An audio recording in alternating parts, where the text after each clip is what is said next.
Hi all, welcome to a forum on what can we learn being New Zealand business from Australia.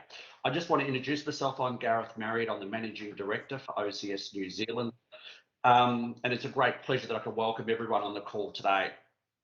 OCS ANZ employ more than 2,500 people across the network. We have more than 400 contractors. We are absolutely committed to our customers, and we're absolutely committed to the community across Australia and New Zealand. We operate through some values: care, safety, trustworthy, expertise, and we have a brand. Our brand and what makes us up is partnership made personal. That continues again today. We work across many sectors, and on today's call, you would see a broad range of sectors. I just want to start by saying this. We are all vulnerable. I am vulnerable as our leader. Our team is all vulnerable. We're working at a very fast pace. And in some cases, we're still very unsure on what to do and what direction to take. The reason for this call is we hear it from our customers, our suppliers, and our people that we're looking for guidance, assistance, and learning. So with Jennifer Westacott joining the call today, and I'd like to welcome Jennifer and say thank you for making the time. It's a great privilege, and all the work you've done, I just wanted to say thank you. I also want to call out some other people who are all also on the call. We have Kirk Hope, CEO of Business New Zealand, who has also joined us. And thank you, Kirk. It's a really pleasure to have both CEOs across both countries on this call who represents business. And I think pulling this together and really getting into the nuts and bolts today is important. I'll also introduce Mr. Rob Fife, who's also on our advisory board, who is the link between New Zealand government and business, who's made himself available today for any questions or anything else that comes up. So thank you, Rob. I'll also like to introduce Francois, who's also on our advisory board, the CEO for health and safety across New Zealand. It is critical to us that everybody goes home safe every night. That is not a negotiable. And this call will also touch on that everyone is safe. I would also like to acknowledge the advisory group that's also here: Laura Scampion from DLA Piper, Dr. Jim Marr, who's also on our advisory panel around the community. This virus does not have any friends. It does not discriminate. It's across it. And I think the people element, Jim, has been amazing. I'll also, Mike from the Sustainability Council, who's also on our advisory group, who's here today. Thank you for everything you've done. I need to get a message out very clearly that I am in a blessed position. We have wonderful cleaners, operatives, contractors that have worked so hard over 2.5 years, and it's touched a lot of families and life. And today I just want to acknowledge those people publicly on the great job and the way they've conducted themselves so far and continually go the extra mile. Without that, I'm going to pass you over to Sir Bill English. I'm not going to sit here and go through his resume. It speaks for himself. And Bill, I'd also like to public for the way that you've supported OCS, the teams, and Gavin and Rosie and Steve Lockley, who's also on the call, is amazing, across the whole advisory group of the leadership team. So without that, Bill, I'm going to hand over to yourself, and thank you. Well, thanks very much, Gareth, and thank you for the opportunity to work with OCS. It's been a amazing experience on just seeing the frontline impact, particularly for the thousands of staff, frontline staff. As in many businesses, they are dealing with this roller coaster of uncertainty, and it looks like that roller coaster is going to go on. Today we have the benefit of hearing from Jennifer Westacott. I know Jennifer well from our time together on the Wesfarmers board, but Australia is a few months further ahead of us on the Omicron roller coaster. Jennifer, in her role as Chief Executive of the Business Council of Australia, is in the thick of it and has been now for a couple of years. And this was Gareth's initiative, was to see if we could get as many people as possible to benefit from that experience, which is, as I said, just a couple of months in real time ahead of us with Omicron. So Jennifer, I'll hand over to you. The format here is that Jennifer will talk for 25 or 30 minutes, and then there'll be a half an hour of moderated questions. So please put those in the chat. Jennifer, over to you. Well, thanks very much, Sybil, and can I acknowledge your fantastic contribution to public life in New Zealand and around the world.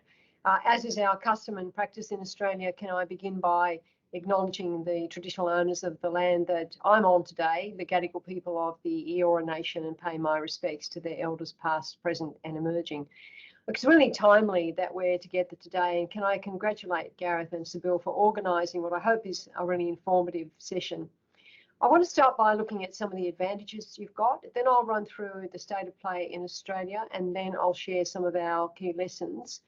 And I hope this helps you prepare and put in place the systems you need to better manage this strain, and helps you with your advocacy and your cooperation with government.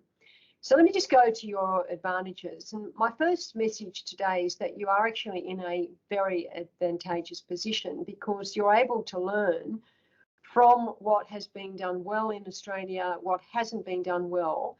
And Australia was in that position with other strains, particularly Delta, and we had the advantage of watching other countries and learning. But that advantage has gone away. And so that's been a big problem for us. So that's the first sort of key lesson, is that we haven't been able to, you've been able to have that advantage of being able to see what we're doing and learn from it. The second is that you're not a federation.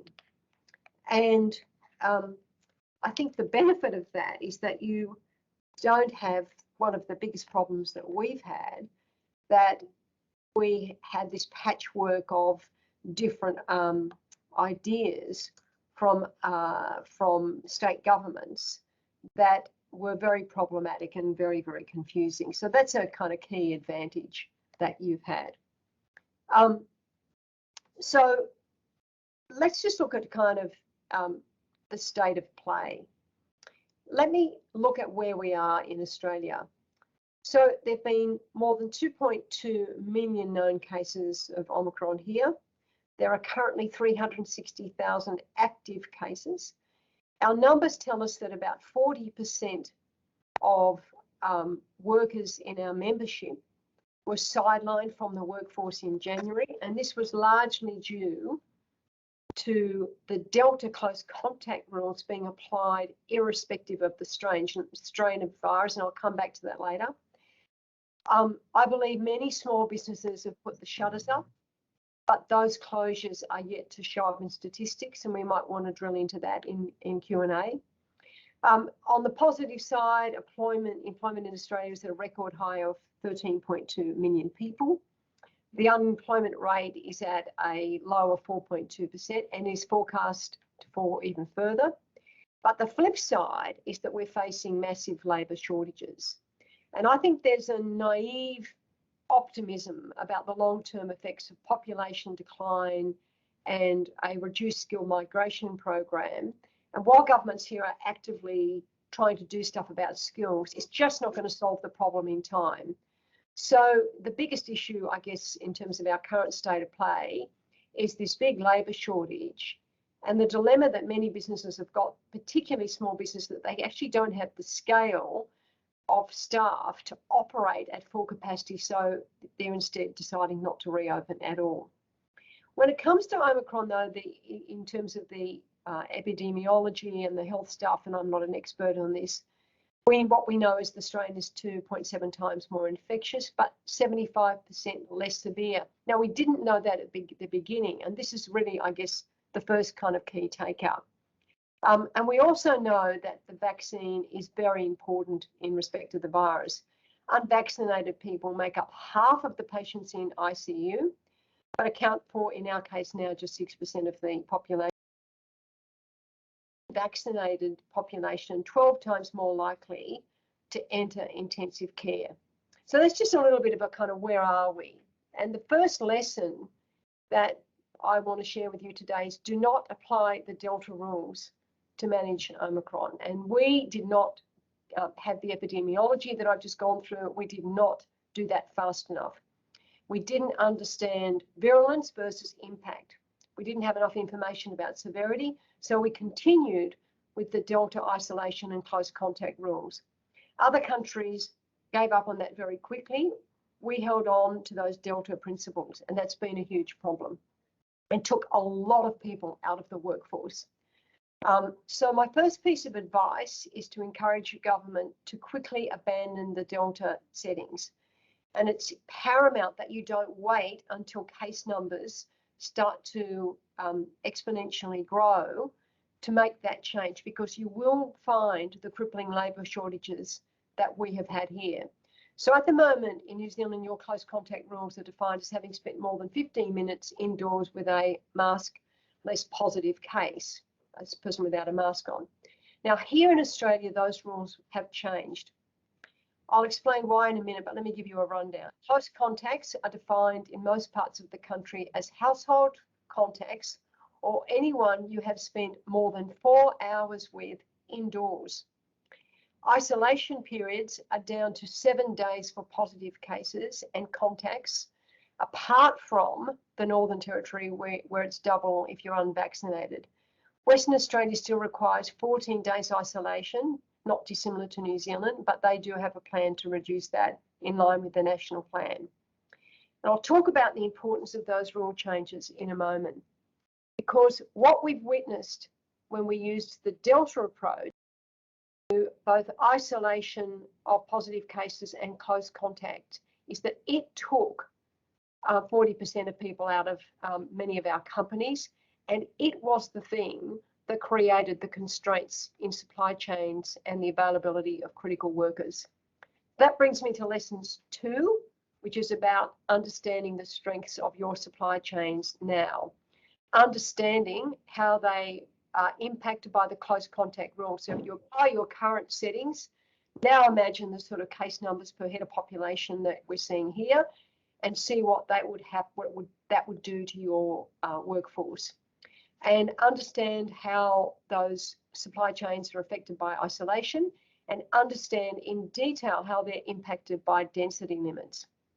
So as Omicron began over the Christmas period, our major supermarkets saw their shelves being emptied, the supply of fresh fruit and meats really pushed to its limits. We had the supply of rapid antigen tests and to screen and diagnose symptomatic people was also under significant pressure. And sort of like in a kind of Hunger Games pursuit, people lined up at pharmacies to get their hands on a test. And that really meant that hundreds of thousands of essential workers were being isolated because they were close contact. It meant probably an unnecessary scrambling to buy the RAT tests. And that's why the National Cabinet, in our view, took a sensible decision to redefine close contacts as being household or household-like contacts. And as I said, with the exception of Western Australia, every jurisdiction has agreed on that 7-day isolation period for both positive cases and their contacts. And so that has been the first kind of way that we've started to manage the transition from Omicron and future variants. We have to start thinking about this as endemic rather than pandemic to the way we live. So looking at your situation when we've gone through this, under phase 1 of your 3-stage response, cases are still going to isolate for 14 days and contact for 10 days. The other crucial thing that we're still working on as part of this whole kind of test and isolate issue is the role of the RAT test. And we took a very proactive view that business was essential to using those RAT tests. But you need to now start thinking about who are your critical workers. As your plan outlines, Australians need to create exemptions for critical workers who are asymptomatic or who test to release from isolation, as you refer to it. So let me be super clear. You've got the same sort of plan as us about creating those exemptions from isolation for close contacts and that test and release. Now, your rules make that about health workers, and that's in your stage 1. our definition of critical workers is much broader than yours, and that has been really important in keeping the economy open. So to ensure our critical industries and supply chains had the workers to maintain essential services, we identified key industries where people could return to work, and that was logistics and freight workers, food manufacturing and supply workers. Workers needed to keep resources and the energy sectors open. So I really urge you to encourage your government to think about these now as critical sectors. Don't get to stage 2, because that's the stuff that impacts on your supply chains. If you don't expand that critical worker list, you will see some of the problems we saw over Christmas, and that creates a lot of frustration in the community.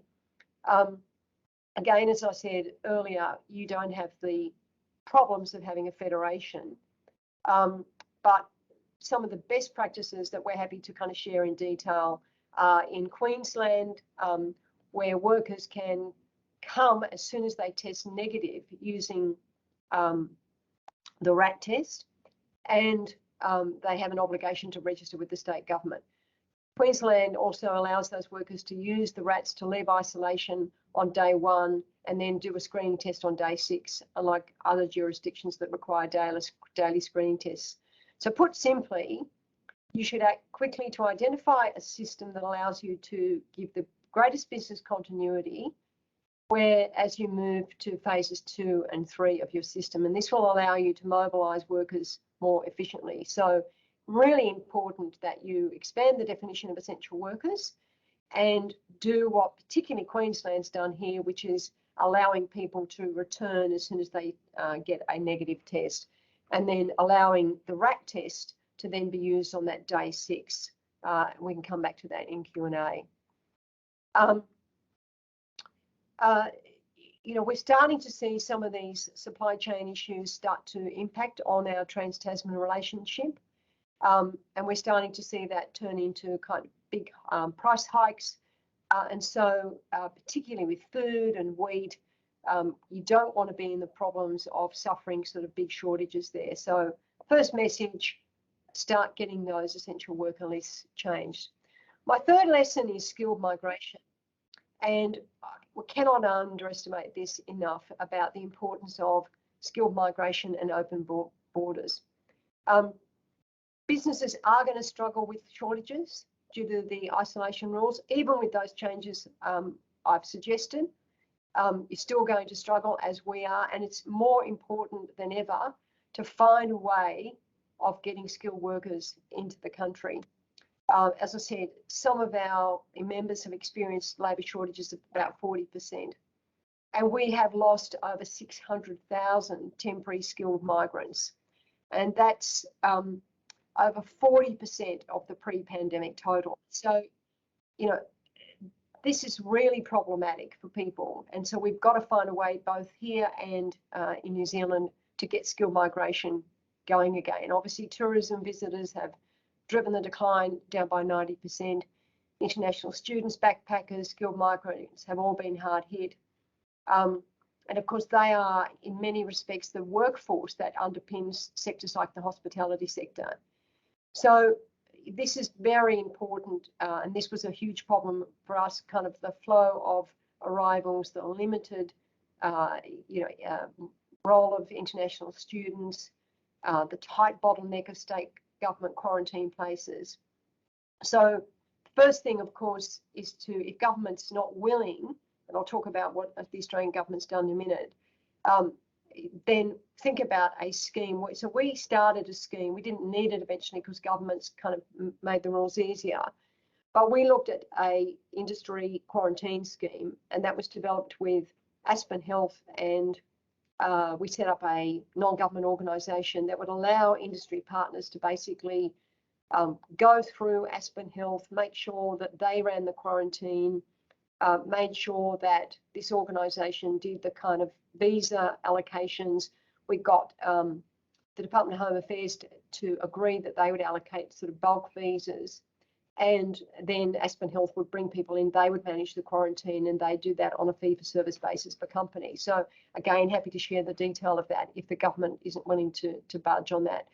But ultimately, our government off the back of high vaccination rates, with the exception of Western Australia, dropped the quarantine requirements for fully vaccinated travellers. So our federal government has taken those essential first steps by removing travel bans for fully vaccinated, obviously Australian residents and their families, skilled and seasonal working migrants in all categories, international students, refugees, and working holiday makers.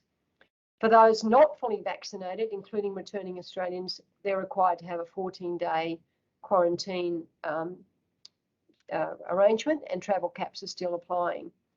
So as you would know, we've got travel bubbles set up for all vaccinated residents of New Zealand, along with Singapore and South Korea, although the strict quarantine requirements in New Zealand make that a one-way door for many people.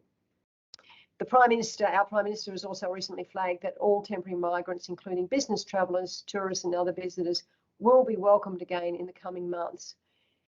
We've also made the decision here in Australia to extend some temporary graduate and skilled regional worker visas to provide greater certainty to employers to avoid losing the migrant workforce that's already here. And of course, you know, the big challenge now is to get tourists back. The Australian visitor economy contributes over $60 billion to Australia's GDP, and it's about 1 in 20 Australian workers, and we're missing that dearly, and we've got to get that going again. We've taken a hit as a country with some very confused requirements around the Federation. So very important that we've applauded what the government's done, but one of my other messages that I'm going to return to is a really clear and consistent message about who can come, under what circumstances, under what requirements, because one of the things we are hearing from our members and from universities is that when that confusion exists, people tend to go somewhere else. So very important that you get skill migration going again. And if the government isn't willing to make the kind of changes that our government has made, which are terrific, then have a think about some kind of industry quarantine scheme, and we're happy to share all of the property in IP with you on that. We really need, I think probably in Australia, if there's a lesson, we're going to have to do more to attract some of those working holiday makers, and the Business Council is working on some stuff there. We also believe that as part of that, we've got to ramp up the fast track approach to permanent residency, because we're now in this global competition for labour. We are going to have to make it more attractive. And so we're thinking through, happy to kind of cooperate with you on this, on what is it that is going to get people here? What is information, but do we need some more incentives so that people are actually attracted to coming to Australia? And I think this would be an area where the two countries should have the same sorts of rules, the same sorts of schemes. So skilled migration, we need some joint action between the two countries here, clear communication. But if we don't do that, whatever we do domestically is still not going to, in our view, remove the labour market supply constraints. The fourth lesson is small business assistance. So what we have seen is that small business is really the most crippled sector by Omicron, and the tail for assistance is much longer than I think governments have anticipated. So right now, many small businesses can't operate at full capacity and are limping along with a gutted workforce, or they are just not starting up because they can't get the people to work. My own view is that the small business failure, that is people obviously declaring insolvency, is a bit of a lag issue, because at the moment, obviously, banks are being fantastic with deferrals. The ATO is given a lot of leeway, but at some point, businesses are going to have to make a decision about whether they continue or whether they go into some kind of bankruptcy or, shut down. So I think what you do need to do is start thinking about the long-term small business assistance and recovery package. And we think that's 4 elements which we've been putting to governments, and the New South Wales government's picked up a fair bit of this. The first thing is professional advice, either through vouchers or some kind of other financial assistance for small businesses to develop a business plan about whether or not they actually are able to bounce back and they're a going concern and that they're viable. Because what we have found by the constant lockdowns here in Australia is that people would restock their inventory, another lockdown would start, and each time they did that, their balance sheets, their capacity, became less and less for sustained recovery. So that's the first thing, getting people some advice. Second, some restart grants as one-off grants to help people, restock, purchase inventory, restart. So a lot of people just don't, we've got strong balance sheets in the big corporates, strong balance sheets in households. I don't think we know enough about the balance sheets of small business, but it's pretty clear they need some kind of restart capacity. Is that grants? Is that loans? Loans are kind of complex, but there's got to be a much kind of more sustained effort to get them going again. One thing that New South Wales has done that we would advocate for is some cash flow support as that stopgap measure. So it's basically covering the gap between what would your normal foot traffic be that you're unable to achieve because of your staff shortages or because you need to close, and then relief from taxes such as liquor licence fees and council rates. Lesson 5 is really important, which is demand accurate information. And I think this is an area that I think we have seen a real turnaround in community confidence. First of all, Gladys Berejiklian, when she was Premier, was the first Premier to start the process of, instead of talking about case numbers, starting to talk about hospitalisations, ICUs. We need, I think, collectively as the business community and as government to be even clearer with the community about what's actually happening on a day-by-day basis. What are people dying from and who is dying? It's alarming just to talk about there being 55 deaths yesterday. We need to know, are those Delta cases? Are those Omicron cases? And then we need to know, are those people with comorbidities? Are those people, what's the kind of profile of the people who are dying? And that's very important to make sure that people feel safe, to Gareth's point. They feel confident, they understand what's going on. And then, of course, we need that data on hospitalisations, ICUs. And we took too long in Australia to make that switch to that narrative. And so, people talking about case numbers, all of that makes people think, particularly in small business, gee, I'm not going to start again because we're up to 400, we're now up to thousands and thousands. So very important to ask for information, to be really about the things that have to be managed, which is actually now about health system capacity and about managing vulnerable people. And we also need the data on how many people are vaccinated, how many people have got a booster. As I said, Omicron strain, ages, comorbidity. So I think that governments have got a responsibility to be more precise about information.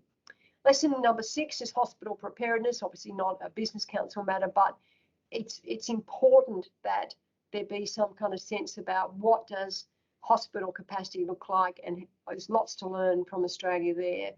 Because again, we've got to switch the narrative from case numbers to preparedness, and it's that sense of, well, what does preparedness look like? And of course, trying to avoid, in your case, where we've ended up in Australia, which is obviously having to temporarily suspend elective surgery. Lesson number 7, I think, is about the RAT test. And I think it's really important to start thinking about, and again, we can cooperate with between our countries here, what is the role of the rapid antigen tests? How are they going to be used? What purpose do they serve? The best example is Queensland, but I still feel that in Australia, we haven't got that quite right. And the link with the PCR test needs to be clear. In Australia, the Omicron surge meant that the PCR testing system was overwhelmed, became an issue of huge queues, people out of the workforce. It stopped people taking their holidays because there were requirements that you had to have a negative PCR test rather to travel to Queensland. People had booked their flights, they'd booked their accommodation, they couldn't get their test back in time, very disruptive. So I think really getting clear the relationship between the RAT test and the PCR test is absolutely essential. Lesson number 8 is about maintaining the QR check-in codes. They are essential, but if you don't change the close contact rules and the isolation periods, the lesson from other countries is people just stop doing it because, if the isolation and close contact rules are too onerous. People are going to kind of self-select themselves out of the system, but they are very important for containment and for health system management. Lesson number 9 is don't be too slow to approve things. Now, this is complicated, and this is about making sure that authorities approve vaccines, boosters, treatments in a timely way. Now, this is by no means a criticism of our organisations here, but you've got the advantage now of learning from other countries. Now, I don't know enough about what you're doing on this front, but I guess my view is if vaccines are approved in a comparable country, the time frame for approval should be compressed. If Australia approves it, it should just be like an automatic approval. And I think this is something you should take up with government. So very clear that, you know, the role of, you know, the authorities in approving things and clarity of advice is essential. Lesson number 10, I think everyone knows this now, is that basically the lockdowns don't work if the virus is in. Basically, once different strains are in the countries, you know, the only thing that lockdowns ultimately achieved the last time in Australia was it pushed more people into vaccines, which is good. But they are not going to work as this becomes more endemic. And of course, for you, with tourism making up, you know, a fair chunk of your economy, you know, you've got a fall of about $26 billion, as I understand it. You know, lockdowns just cannot be part of the future thinking unless there is a strain that is worse than Delta from a health point of view, not from a contagious point of view. And that's hugely important because if you don't get those sort of guarantees, then it's very difficult for business to get that confidence, particularly small business, to get cracking again. So the sort of things we would sort of suggest that you urge from government is don't go into kind of nationwide or widespread lockdowns unless there is a new strain. Focus on local containment using those QR codes if a new strain arrives. Don't shut schools because that takes, you know, huge amounts of people out of the workforce, and making sure, obviously, that the program of booster vaccinations is fast-tracked. Lesson 11, which I think we haven't got kind of right yet, is revitalising the CBDs. We've still got big issues here around the CBDs of Sydney and Melbourne, and making sure that you know, there's kind of greater clarity about return to work policies. We're starting to see now, you know, the fact that people have to wear masks in their offices. You know, people starting again to say, well, if I've got to wear a mask in my office, I'd rather work from home. Being super clear about that, but starting to think about how long can that be sustained? You know, how do you start revitalising CBDs? Because you've got, certainly in our case, and you'll have this in Auckland in particular, you know, you've got buildings where 3,000 people a day would be walking in and small businesses would be relying on that. You get maybe 300 people going through those buildings now.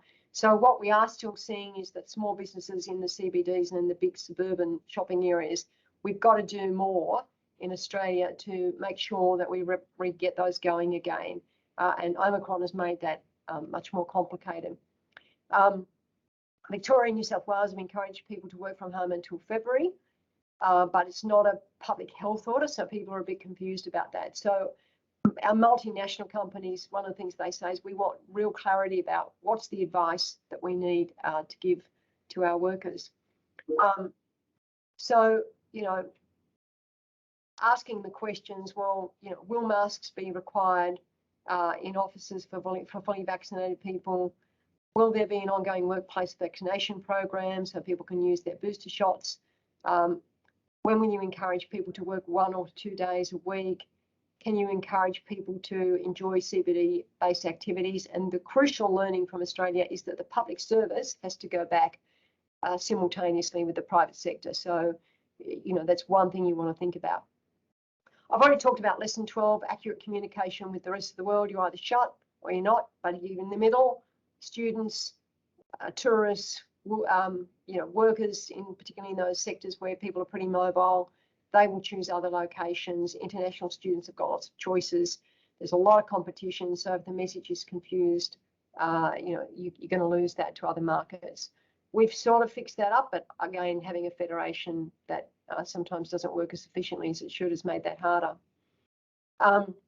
So who can come? What are they subjected to? What level of vaccination must they have? And we hear anecdotally in Australia that people are anxious about coming because they're worried about getting stuck. You know, they won't be able to move around. We've got to be sort of, as countries, super clear about this. Lesson number 13 is citizenship. We feel very strongly that citizens must be allowed to return to their own country, and it's hugely problematic if they can't. Lesson 14 is we've got to vaccinate the region, and we think more should be done around the developing world. We've got, many close relationships with low vaccinated countries in the Indo-Pacific, and this is an area of important cooperation, because if we don't, we're going to see more and more of these strains emerge, and we will not be able to get the momentum that we're talking about. Lesson 15 is the role of business in vaccine and liability. And I'll start wrapping up here and obviously get into Q&A. A couple of really important things. We set up a program very quickly with government that business could start rolling out vaccines, and certainly now rolling out the booster program. And companies in Australia, like companies in New Zealand, have been doing flu vaccines for years. So we basically got that model. We worked with the department to do that, and people basically went to a panel, got providers, and then companies are able to kind of roll that out. And that's very important. It's going to be hugely important to the booster program. So about 40 BCA companies employing about 600,000 people have committed to introducing those workplace vaccines, particularly the boosters. But the other issue I think that you've really got to think through is the liability and workers' compensation issues. Now, again, in a federated system, we've got some legislation in New South Wales at the moment that's hugely important in terms of workers' compensation. It can't get through the upper house, which is very frustrating. But start looking at this whole question around indemnification for things like giving workplace vaccines, but also about, indemnification, workers' compensation rules around people working from home. We're doing that work, an area, I think, Sybil and Gareth, for cooperation, because these things are kind of like, I guess, the kind of lag effects that we have to start seeing. But, it's critically important. And if there's a lesson here, I think we took too long to sort out some of the liability issues for businesses in both vaccine information, vaccine promotion, vaccine rollout, but also in things like, working from home and workers' compensation issues. So I think, we can help there, and you can get ahead of that. Final point is cooperation with government is essential. Business in Australia have been incredible. Business has been, I think, at the heart of the Team Australia approach. We haven't gone into open combat with government, even when we haven't always agreed on things. We were very critical of Victoria's second lockdown, but we maintained a constructive relationship. We've worked hard to make sure our members have regular formal meetings with government, which we do, once a week when the lockdowns were on. New South Wales is a standout example of the structure that we've put in place. Again, happy to share that. And that allowed us to give government real-time information about public health orders, whether they worked, whether they didn't work, and it meant we could sort of fix problems really quickly. Don't underestimate how long those arrangements are going to have to stay in place, and how important it is that businesses give governments advice, give them ideas, give them suggestions, because nobody has a kind of playbook here that's right. And so it's important to work really cooperative. It's important that there's a single voice for business with a clear plan. And one of the best examples I can give is that when we did an open letter from the business community calling for a staged, careful reopening of the economy during lockdown, we had 200 businesses sign it. We advertised in every paper, and we believe that was really impactful in terms of starting to get a real push for governments to lay out a plan of when things were going to open. But it's also time now to start pushing on the longer term things around labour market reform, skills, regulation, diverse economy, because we are in a different situation now. We're not going to see this kind of recovery that we're used to, where the lockdown ends, the economy bounces back. That's not going to be the case. We're going to see this endemic kind of strain rolling on, rolling on, rolling on. We don't have the same sort of economic situation. So I think it's really important that you have this cooperative relationship with government and think about longer timeframes and structures.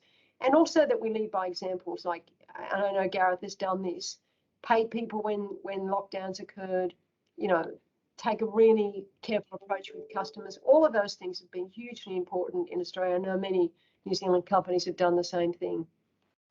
So to wrap up, you've got an advantage because we've gone through a lot of this. You can start to kind of get the planning right. Success will depend on your policy settings, your business response, and most importantly, getting that transition to this endemic mode. And what does it really mean to move from government mandates to personal responsibility? What does that look like? What does it look like for business? What does it look like for government? And of course, it never means that we should stop being vigilant. And then finally, it only takes one case, and that was the story in New South Wales. New South Wales had done everything right. They were the kind of standout example. But, one case, and this was a Delta case, obviously plunged us into 6 months of lockdown. So the idea that you can kind of have this kind of keep it at bay, zero approach, it's very naive.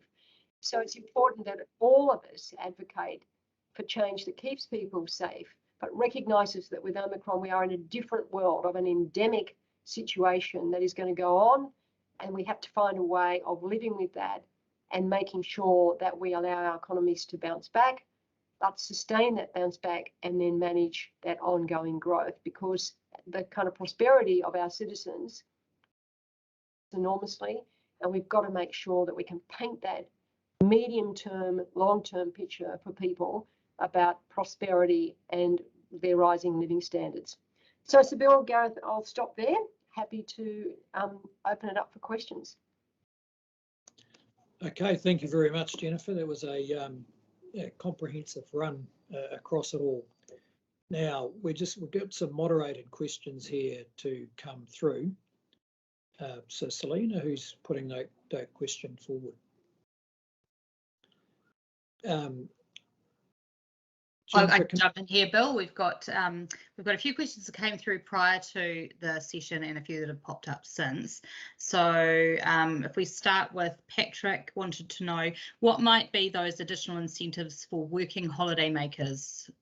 Yeah, it's a good question. We're sort of thinking that through now, and I don't have a sort of really simple answer to this because we're kind of thinking what should it be too. But I don't know if you remember the £10 POM thing that we used to have in Australia. We pay the English £10 to come out to Australia. I don't know whether it's something as simple as that, to be honest, whether you give people like a working holiday visa and you give them some money, you give them $5,000 or something. I mean, none of these things need to be overly complex, but there's no doubt that our lesson now is just saying that you don't have to quarantine anymore is not going to be enough to get people here, particularly in those sectors around hospitality and the agriculture sector. So we're working that through now and really happy to kind of work with Business New Zealand and Gareth and Sybil on what that might look like, because I think it probably needs to be complementary, not competitive between the two countries. That won't be helpful if the schemes are actually going to cannibalise each other's potential labour market.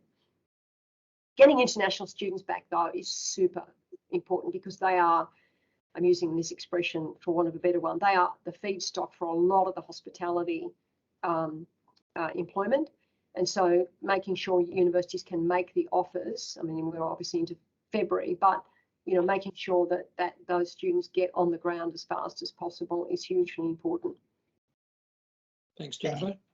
Carol, what's the next one? Yeah, two related questions from Joe and Gareth. From a logistics perspective, I'm keen to understand the key learnings from Australia regarding moving goods around the country to ensure a continuous supply of products and services to the end customer. Furthermore, can you provide insights into how you build reserves in the supply chain and reserves in your people to ensure continued operations? Yeah, look, it's a great question. And what we might do is actually, rather than me sort of give a kind of high level answer to it now, this is something that we're happy to kind of like get a pack and send to you. But I mean, there were really important things done around making sure that exports and imports could continue, given that we weren't flying passenger planes out.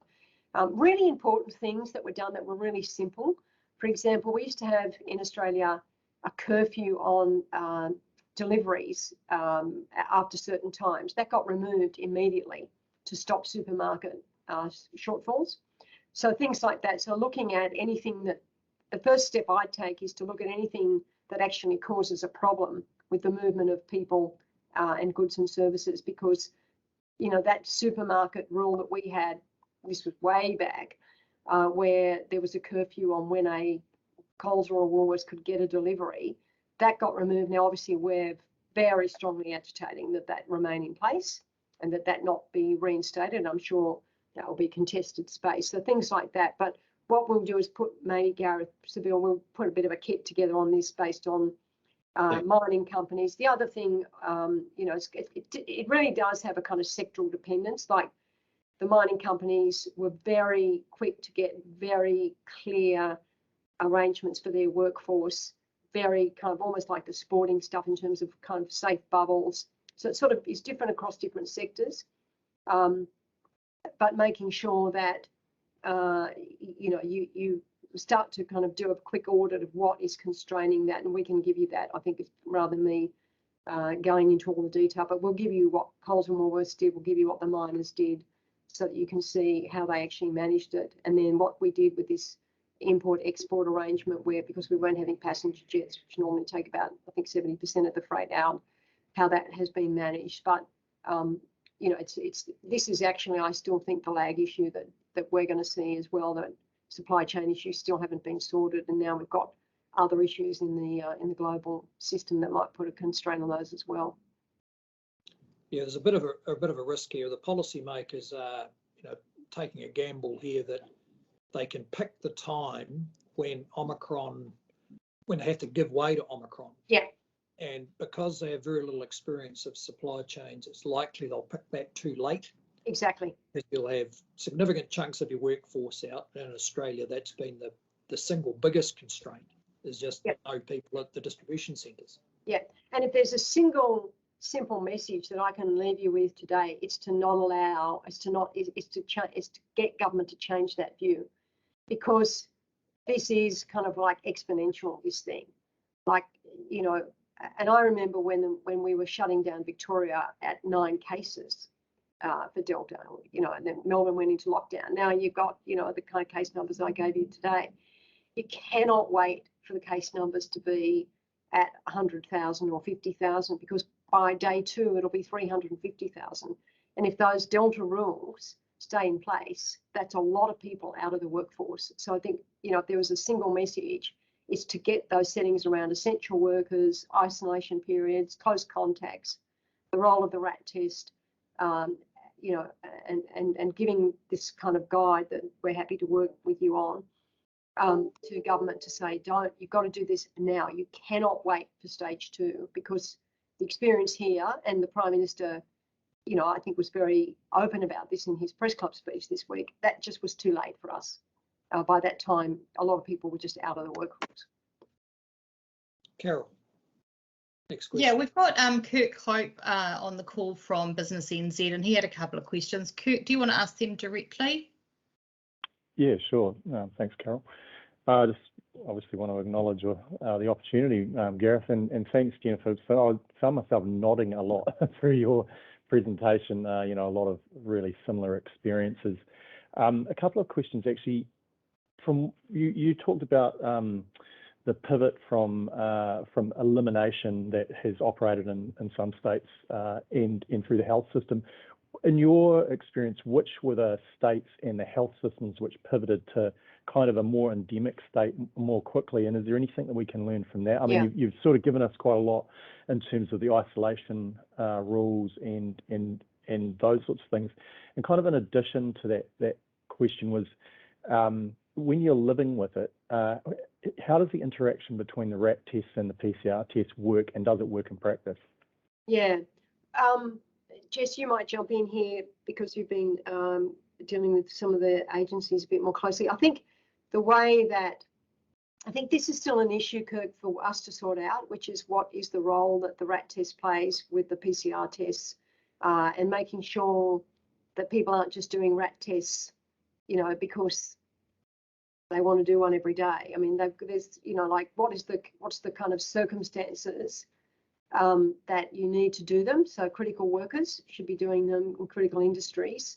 And then this question of, you know, you get a negative, like the Queensland model is probably the best one, we think, Kirk, where you get a PCR negative test, you return to work, and then you use the RAT test as a monitoring kind of exercise. So I'll, Jess, do you have anything to add to that? Jess Wilson, who's my head of policy and operations, who's been dealing with the health agencies a bit. But I'll come back to you to the kind of endemic stuff too. Nothing really to add there, Jennifer, just that most of the states now have put in place settings where a PCR and a RAT are equivalent with each other. So there's no real differentiation between using one or the other. And I think that's really important because the PCR testing just could not keep up with the demand, and particularly given that how PCR testing was working here was that they were batching, you know, samples that were taken. They could not do that with the positivity rate going up to about 20 to 30% any longer. So RAT testing really did come in place to sort of be an equivalent to a PCR test. So at most testing sites now in Australia, you can go and pick up a RAT test, or you can have a PCR test, and the result of either will be of the same standing. On the sort of like, what does the health system need to look like there, which is a really important question, Kirk, and I think New South Wales is probably leading the way here and starting to think it through as they have. So they were the first people to change the language from case numbers to let's actually look at ICU and hospitalisation rates. And they're sort of obviously doing the lead thinking on this, which is, you know, do you need to at some point move to a system where it's personal responsibility? In other words, you've tested positive, you know, and how far does that go? That bit hasn't been sorted out yet. What does endemic look like? And what does personal responsibility look like? But that's where we feel the work has to go now, because, you know, even though government has taken really decisive and good action about reducing those isolation periods, you know, for a small business, still taking people out for 7 days is still, as you know, hugely problematic. So what does endemic sort of look like? And, you know, is it like the flu where people make a kind of self-judgment about I'm not symptomatic? Now, the difficulty we've got is that this is still not the flu, and that's the kind of problem. This is no matter what people kind of, you know, we have a lot of shock jocks here saying this is the flu. Anyone who's had it, you know, yes, some people get a flu-like symptom, but some people do not. They get very sick, and they get very sick very quickly, and they don't have comorbidity. So I think it's a mistake to talk about it as the flu, but we might actually have to go even further with sort of like, you know, relieving the restrictions on people being able to work and move about, and give that personal responsibility to people. Are you unwell? Are you symptomatic? But I think that's the bit that, again, we could work with you on, just try and get consistency there. But certainly New South Wales is starting to think that through. What does an endemic system look like in terms of responsibility for, you know, if you're positive, you know, but asymptomatic, if you're positive and sick, you know. But I guess the kind of challenge is it's not quite like the flu. I mean, when you hear about, you know, 23-year-olds getting it who are hospitalised in 2 days, who are perfectly fit and healthy people, we've got to be slightly cautious there about some of the pressure, I think, that's on governments to say this is just like the flu, and you make a decision about, you know, I don't feel very well, I won't go to work. I think there's a bit of work to be done here on that. I'm not sure it's as simple as it sort of looks from the outside, to be honest. But New South Wales is probably doing the fastest thinking on that. And we have a very structured relationship with them. So we're happy to sort of work with you on that and sort of say, what should it look like based on the health advice? Yeah, that's great. Thank you. Carol, more questions? Thanks, Kirk.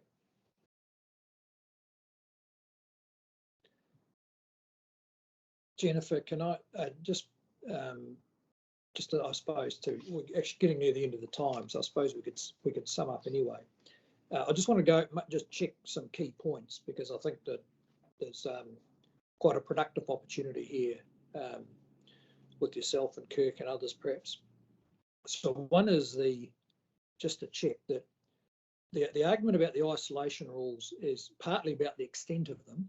Yeah. And there's been some announcements today about winding them, reducing them. But it's as importantly as the timing. Yeah. That if you allow the case numbers to get high enough that you've got, I think you mentioned in some places 40% of the workforce out, then you are going to get actual shortages of things. Yeah. And that seems to be quite predictable in the current framework, I think, in New Zealand. So that seems to be quite an important point, getting the not waiting until the case numbers Absolutely. are ready.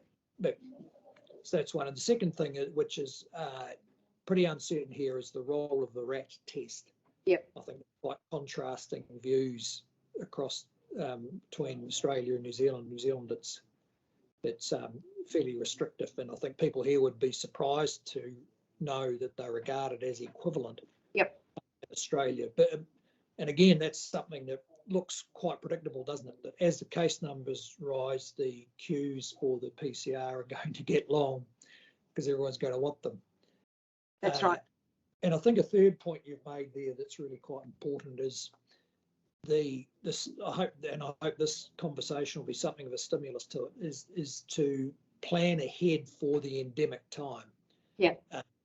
New Zealand's found itself, particularly in the last 12 months, off the pace, and fairly obvious issues haven't been dealt with ahead of time. And it seems to me that the issues you've raised, which are not easy, but are inevitable, and that is there will be a time when these restrictions won't be warranted, but there'll still need some sort of framework for the ongoing management of endemic COVID. And I think that's really important because you referred a number of times to small businesses. You just get the sense of a lot of businesses that I'm working across that this time around that they're tired and their overdrafts are stretched out, particularly if they're related to tourism and hospitality. And there could well be more of a casualty rate over the next 6 months, when over the last couple of years have been surprisingly resilient. Yeah. So that does seem to be another feature of it, that getting some of that planning ahead would create a bit more confidence for the ones who are in a position, we'll get into in the next couple of months into whether they're going to switch on or stay on or switch off. Yeah. Yeah. And the other one is what's an essential worker. I mean, you've got to change that really fast. You've got to change that as fast as you can, because if that's confined in this kind of stage plan you've got to health and aged care workers, to your point, it'll be too late to kind of change that. You'll run out of time. So you've got to change that to the list I've given, because we found that very early on, that if you don't count food production workers, distribution centre workers, bank workers as essential, then you get very big problems in the supply chain at that point. Great. Well, look, thank you very much for the thoroughness and the preparation that your team put in to help out. And I think you've got some real will here from Business New Zealand, from the people here who are running businesses, to put constructive suggestions forward that will flow through with some real benefits. Because I think there is the uncertainty right now here in New Zealand, I think, is as high as it's been since the very early lockdowns. Right now, and people need a bit of need to see a pathway through it. And those 4 things you've talked about, I think, are excellent substance for that. So thank you. Can I hand back to you, Gareth? Thanks, Bill. Thanks, Bill. I just want to start by saying, Jennifer, thank you. We really appreciate the time to work together. And if I could also thank you, Bill, and the Advisory Council for suggesting these things, and also to Kirk, who's been a big driver of pulling the Australian and New Zealand communication and businesses together. And I think that's one of the learnings that I'm coming through here, that we got to work closer together. I think providing these opportunities is an absolute credit. I would also like to acknowledge Rob Fife, who's been a big advocate with government and will continue to do that. I'd encourage everyone to use it. So to all of you, I say a huge thank you. And I just want to close off by one thing for myself again, which I started from, is I just want to acknowledge our workers, the team members, and I don't just mean OCS. I mean everyone out there at the moment is challenged. Everyone is vulnerable. We're all unsure what to do. This is a time where we come together and galvanise and find solutions for all of us to protect the community. This is not an individual or a company fight. We're all in it together. So all I ask you to do is let's do that, and let's continue to do that. And I think these sessions with Jennifer and Kirk, and also outside this meetings, are drawing on some of the firepower. And I know, Bob, you're trying to do it with your role with government, in particular in New Zealand and many other companies. I think you've got a good nucleus of people here at the moment. We have more than 250 companies online who are screaming out for opportunity. So that's all I ask you to do. Thank you for joining us. Have a great day, and we'll all get through this together. Thank you. Thank you. Thanks, everyone.